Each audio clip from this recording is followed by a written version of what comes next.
This is a special edition of Late Night Health. I'm Mark Allen. I'm really honored to spend some time with my friend Angel Ribo. He is known as the CEO Confidant. There is so much to this man. He is such a nice guy. He helps everyone. He'll probably help you. Angel, welcome to Late Night Health. Thank you very much for having me in your show and obviously for your nice words. Thank you. It's a pleasure to be here. Yeah, thank you. Tell me, you got a sign back there. Give me a break 2020. How do we do that? I want a break right now. I want the old normal back. Okay, it's very simple. You just have to help yourself to create it again, which is easier said than done, right? But yes, so it was actually three weeks ago I started to post, and I posted this with different visuals, but I started to post online. As you know, I'm very active on LinkedIn because that's where my audience is. I started to actually post "Give Me a Break 2020," right? Because I definitely was listening to my audience, and everybody was saying the same thing. I wish. But it is what it is. It's what we have, and that's what we have to deal with. So I started to post this "Give Me a Break," and definitely let's say that a lot of people liked it when I did it. So in order to answer your question, let me tell you something. So the first thing is probably, why don't you start analyzing yourself? Where does this break need come from? Why do you need it? What are those things that are inside of you that make you think that you need the break? I'm not saying I don't have that need. And actually, I think that one of the main reasons why I was posting this so many times is because I personally am the first one needing a break. But what I would recommend, and I would have been recommending to my business partners and clients, is what is inside of you, which is actually shouting, like screaming, I need a break, I need a break. What's that thing? So what is that resistance being built? That's how I like to describe it. What is that resistance being built that you need to explode? I remember when I was in middle school, you probably remember that too, we were studying that concept of entropy, which is the level of disorder of a particular system. I think that the disorder in our systems has increased. How do we deal with that increasingly disorder in our lives is probably the same as the answer to why or how can we get a break. Do you need a break? You're very active in general, and he's shaking his head. Yeah, I need a break. What do you need a break from? So I have to tell you that I'm in denial, right? Because there's several people very close to me, they've told me I need a break, but I refuse to take it. And let me tell you why I refuse to take it. That happened to me also in 2009, interestingly enough, which was I was so proactively acting upon what I saw, the opportunities I saw in front of me, that I just couldn't stop. Literally, I just couldn't stop. Right now, since all this started, I'm growing my team, I'm growing my customer base, I'm growing so many things. And every single night I work, right now I'm working on 2 shifts for myself, but in 2 shifts. One is from 7 until 4 p.m. And the other one is from 7 p.m. until midnight, 1 a.m. every day. That's a true story, honestly. And I feel so energized. I feel so right? I feel so powerful, and I'm building so many things, and I'm training so many people on my own team, onboarding so many people that I feel so powerful. So I am completely in denial. To your question, people around me say, yes, Angel, you need a break. You need a break because, that's how much you can do. That's how much you can accomplish. You should take a break, right? And so that's the answer. And with all that energy that you're expelling, working with people, your team, and all that, there's got to be a point where you fizzle out a little bit. So you got to relax a little bit, right? Go ahead. There's sometimes, no, my apologies for interrupting you, but sometimes you really feel like you're super concerned, super worried, there's something bugging you, there's something in your mind. But right now, I'm not at that place. My mind and my energy is not or are not in that place. So, I don't know if it's what I eat, because I also do, late night, show as yours, as related, health related. I do fasting. I change a few things in my diet. I have incorporated a few things in my diet, and it's very rare when I feel tired. Really, it's very rare. Wow. So yeah, it's really rare when I feel tired. And interestingly enough, I feel tired in between those shifts I told you. Some people might think this guy is crazy, but that's why I was excited to be on your show today, because when we are recording, it's exactly in between those two shifts. And but today I didn't feel it. I didn't feel tired at all between the shifts. So I was just, I said, wow, great. Actually, as you know, I was just looking for your email and getting the link, and let's do this. Let's do this no matter what. Many questions pop into my head, and one is, how do you blend in family? You have kids, Yeah, 3 kids, 3 kids, and their ages? 20, 12, and 10. All right, the 20-year-old really says, "Dad, leave me alone." What about, Totally. right? That's, what about the, no, I'm teasing, but I guess you have to have family time, don't you? I do have to have family time, and we have family time. Something very interesting that's happening nowadays, as you know, is that unfortunately the kids are not allowed to go to school. Right. So they have to do remote learning, okay?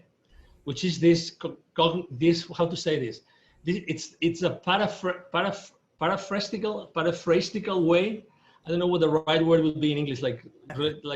It's a way to paraphrase, right? Okay. Not going to school and not learning and not having the interaction with the rest of the kids or with the teachers.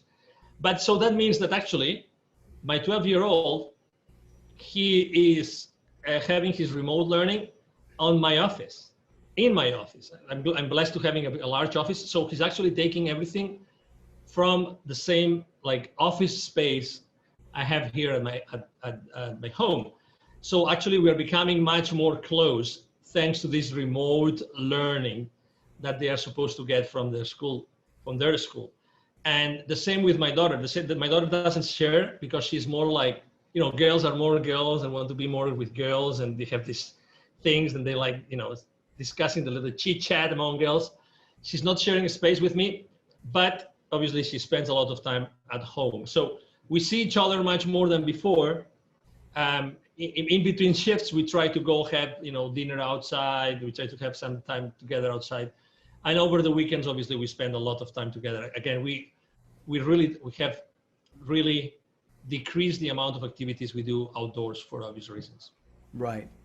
Are you afraid that your kids, as they grow up, and they're spread out over, a couple of years there, from your 20-year-old down to your 12-year-old, that they're going to miss some kind of relationship? Look, kids, at 12 years old, your daughter goes to school, she hugs her best friend. Next week, she's got a new best friend, and she hugs that one. There's a tactile thing. When my wife and I, before COVID, would go out, we'd see, millennials sitting at dinner with their cell phone, and they're texting. I always want to know if they're texting each other, 2 feet away. But to me, they're missing stuff. When we go out, when we used to go out, we talk. And it's, even though Zoom and Skype and the other up and coming teleconferencing apps are important, and I live on Zoom, as I know you do. Aren't we missing something in that one-to-one approach? Yeah, one thing is that we're missing something. Definitely the answer to your question, I would say from my point of view, is we are missing something. But at the same time, pre-COVID, right? March, the last time that, that the kids were allowed to go to school, right? So up until March, they were very active socially. So, there was nothing missing there. We've been now 5 months without, right? 5 months, or now it's going to be 6, with all this inability to go back to school, to the buildings. So I don't think that these 6 months have actually done, or in the long term, or even in the midterm, are going to do anything wrong to the kids. Because I don't think it's long enough. And actually, to the contrary, I believe that this time at home and realizing what's going on around them has given them the opportunity to think about things that they would have never thought had they stayed on a normal, way of doing things and going to school, and mom goes to work and dad goes to work. So I think that it's a great opportunity that the kids have lived. I guess this depends on every single home, right? But I think that the thoughts and the ideas and the discussions conversations that they have had with us, with the parents at home, I think it's really important. Number two, obviously they have still met with friends. I mean, there's been sleepovers, there's been, kids, they have gone to some other, kids, friends. And so there has been some social interaction. And right now, for instance, in Texas, they are talking about opening back schools. And yeah, I mean, we still have not decided. Yeah. Have you decided if you'd let your kids go back? Yeah, I mean, when they asked us to decide back in June, we said yes. We want them to go full speed to school. But then, I mean, I regret to say this, but if you asked 1,000 people on Earth, if you were an extraterrestrial and you came to Earth and you asked 1,000 people what do they think of COVID, you would probably get 1,000 different responses, right? Yes, absolutely. So it's the exact same thing about going to school. It's the exact same thing. So you asked the other day, I am very active on the school district here, very active with the schools. I've been volunteer. I go to the board meetings, everything. Every time I ask the same question to different officials from the same school district, from different campuses, I get different responses every single time.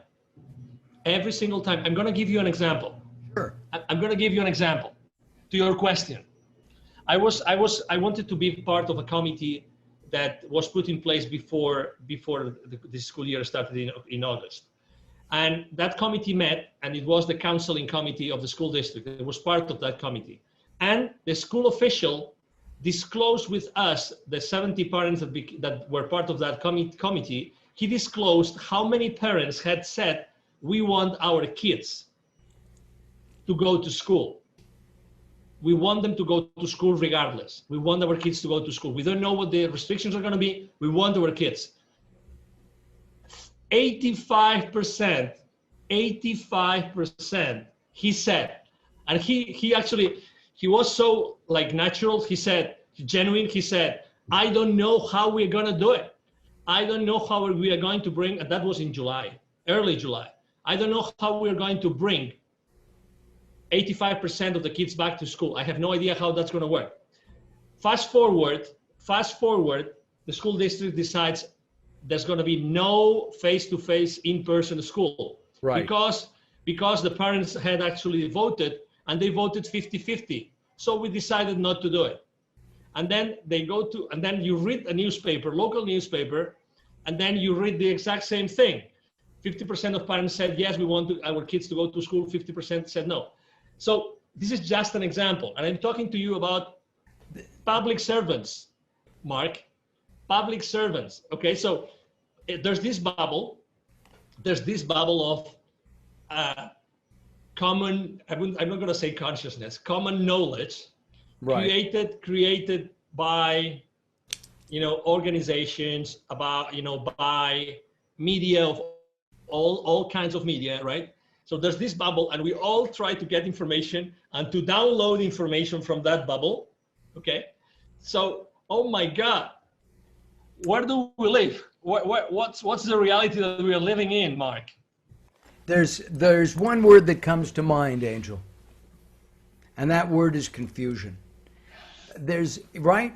Because we don't know. If my kids were of school age, I don't honestly know what I would do. And I really don't. I don't know if I would send them to school because it's scary, right? I have a friend whose wife was working. She came down with what she thought was a cold, got a test, took 3 days or 4 days to get that test back. She has COVID. He has, what does he do, right? How does he not help spread it? Somebody's got to go to the market. And it's hard to get delivery.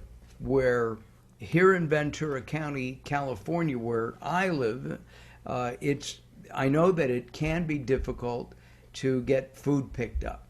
And frankly, I don't know if I want somebody touching my tomatoes before I touch them. I mean, it's just honest. I think that what happens in a pandemic is that people, as I said, get confused. And at the same time, nobody knows what to do. To me, that's the scariest part. And I think what we have to do is what you teach. Angel and I have been in several different sessions together. And my understanding is you're teaching consciousness rather than confusion. And so in teaching consciousness, being open to people, being open to messages from the universe, God, I think that's important. And I think it may be especially important right now because we need that break. We do need that break. Mm-hmm. Yes, we all need that break. There's confusion, and confusion is how to say this again. Besides posting on "Give Me a Break 2020," I also the most common subject matter I've posted about is building bridges. Right. When you are in the world of business, and I started in Europe, and I've been since then always working like business to business. When you work with business leaders, right, they have always been exposed to a lot of distraction, a lot of details, a lot of disorder, a lot of confusion, right? And how have they dealt with this? How did they deal with similar situations before this all started? And I think that the response never before is inside of them. You were explaining a specific situation and the challenges behind that situation, right? So my question is, what could we do all together? What can you, Mark, together with me and many other people, what can we do together to put an additional source of clarity in the lives and the minds of these people that are listening to us? What can we do? I think clarity is a great word because we all need clarity. The way that different countries and the different governments are clarifying to their people. I still don't think the United States has clarified. There's too many. There's no. Here's what we're going to do. I was talking to somebody in Australia a few days ago, and apparently the PM, Prime Minister of Australia, has made the following statements. If and when a vaccine is developed for COVID-19, it will be given free to anybody who wants it. And I don't see that in the United States. I see Big Pharma saying, let's make some money. That's confusing to me, right? And well, let me add something. Again, with all due respect to everybody, again, I think that it's funny because last night I was thinking about this chat with you today. Right. And I was thinking,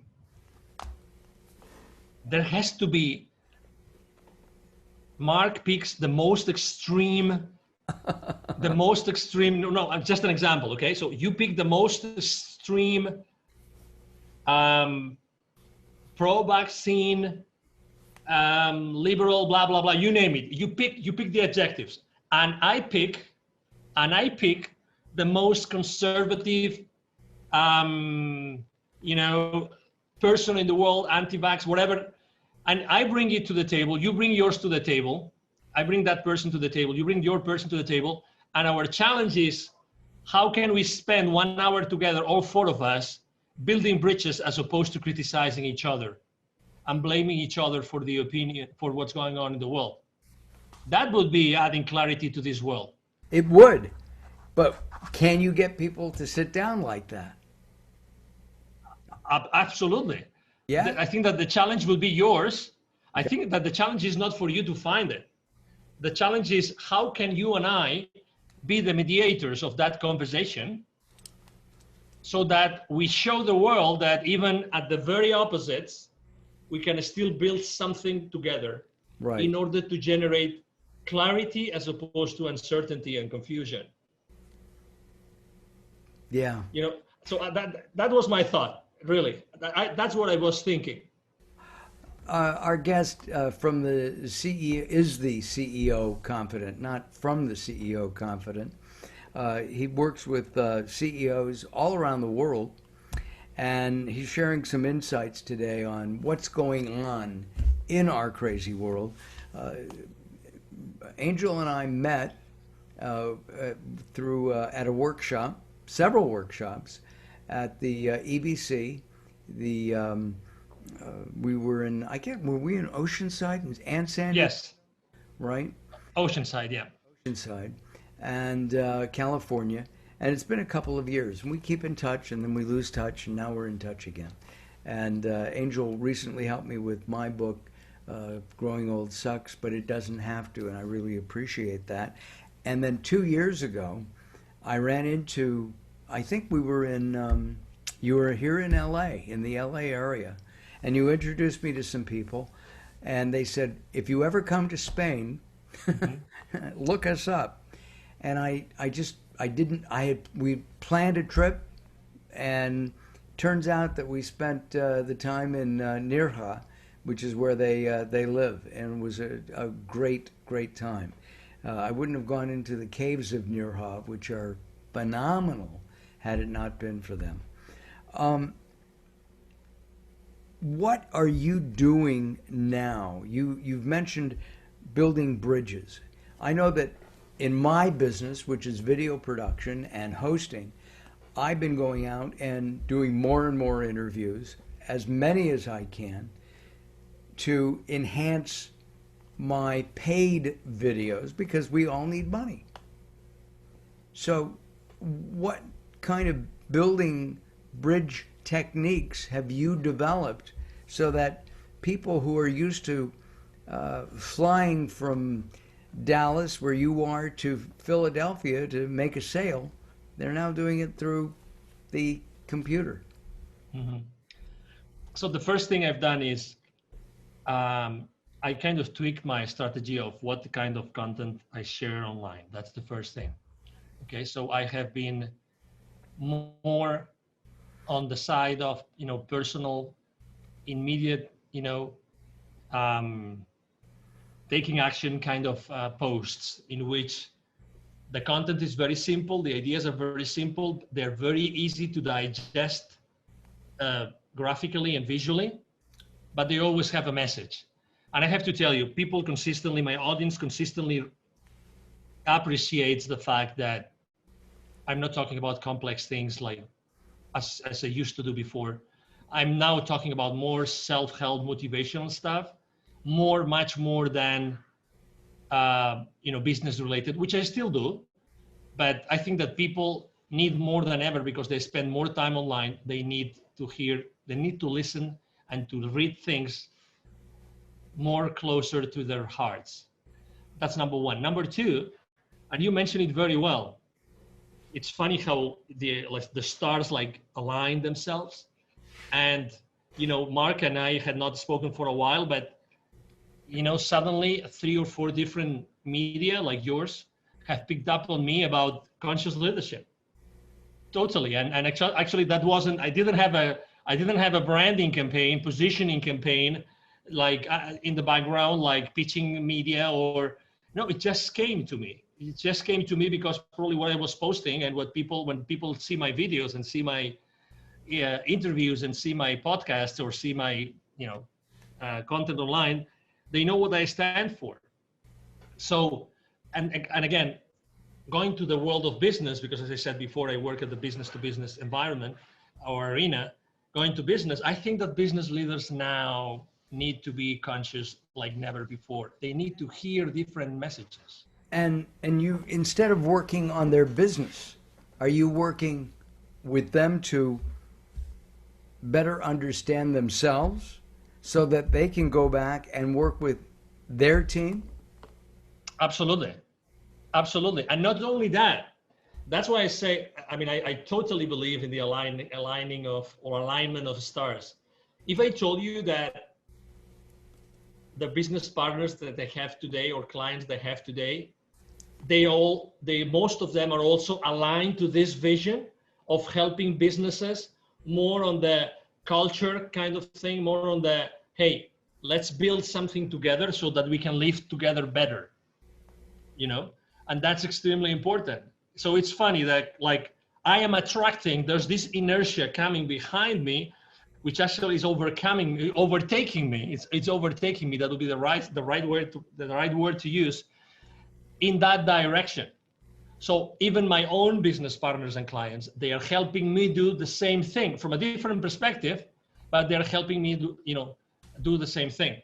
And third, yes, I mean, I think that business leaders more than ever, even if they've been in similar situations, even if they had contingency plans, they had plan Bs prepared, they still need personal support. And they want to do it with someone that has been there for a long time, understands business, understands international, this kind of thing. So, to be honest, I consider myself a conduit. I'm blessed to know people like you and to be able to drink from your sources, because I mean your show is just amazing, and well, thank you. The people that you bring to the table every night is just amazing. Well, so and we need the sources of wisdom more than ever before, Mark. We do. One of the things that Angel and I did, we worked with Gary Stewart in a constellation healing, and it's you kind of for me or for Angel, we don't know each other's in-depth history, but we would be asked a question and answer it as if we were part of in Angel's history, his maybe family from 2 or 3 or 4 generations back. And Angel was very complimentary, saying I hit the nail on the head. So, and I remember that specifically. Angel, we're out of time. We'll have to do this again. Let's not wait so long. Okay? You can count on me anytime, Mark. It's been a pleasure to be here. Thank you to your audience. Thank you for being patient to listen to me. And, if I can help them in any way, as they will know where to find me. Throughout our time together, we have had Angel's website up underneath, and also his LinkedIn and other social media outlets, because he is active, especially in LinkedIn, but he's active in all of them. Thank you very much for joining us here on Late Night Health. Thank you very much for having me. Talk to you soon. I look forward to it. I'm Mark Allen. Thanks for watching. We'll be back.